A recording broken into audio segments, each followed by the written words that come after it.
আমরা বাঙালিরা তো চোর, কোনো সন্দেহ নাই। কোনো সন্দেহ আছে আমরা বাঙালিরা যে খারাপ, এতে কোনো সন্দেহ নাই। আমাদের বাংলাদেশের ছাত্র জনতা একজন হিন্দু ভাইয়ের সাথে যে ঘটনাটা ঘটিয়েছে, এটা আপনারা অবশ্যই দেখেছেন।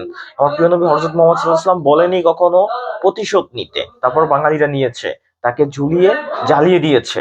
দেখেছেন আপনার ভারতে কয়েক লক্ষ বাংলাদেশি আছে, যে বাংলাদেশিদের যদি বাংলাদেশে পাঠিয়ে দেওয়া হয়, ভারত থেকে যদি যে বাংলাদেশিরা ভারতে আছে তাদের যদি পাঠিয়ে দেওয়া হয়, এই বাংলাদেশে জায়গা দিতে পারবেন না, এত পরিমাণ ইন্ডিয়ায় বাঙালি আছে।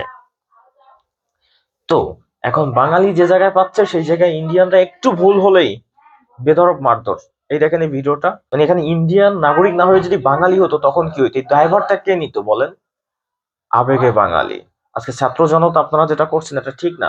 আমি আপনাদের এই ঘটনার তীব্র নিন্দা ও প্রতিবাদ জানাই। সোজা কথা, আমি মুসলিম, হ্যাঁ, আমার প্রিয় নবী হযরত মুহাম্মদ সাল্লাল্লাহু আলাইহি ওয়াসাল্লামকে কিছু বললে আমারও হৃদয় শিহরিত হবে, কিন্তু আপনারা আইন হাতে তুলে নিতে পারেন না।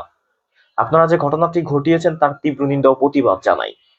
আজ আপনাদের জন্য হাজার হাজার বাঙালি ভারতে ভালো নেই, ঘুমাতে পারছে না ঘরের ভিতরে। একটু খবর নিয়ে দেখেন আপনারা, এর দায়ভার কে নিবে? আমার দর্শক যারা আছেন, আমার ভালোবাসার মানুষ যারা আছেন, অবশ্যই আপনাদের বিশেষ মতামত কমেন্ট বক্সে জানাবেন। ধন্যবাদ।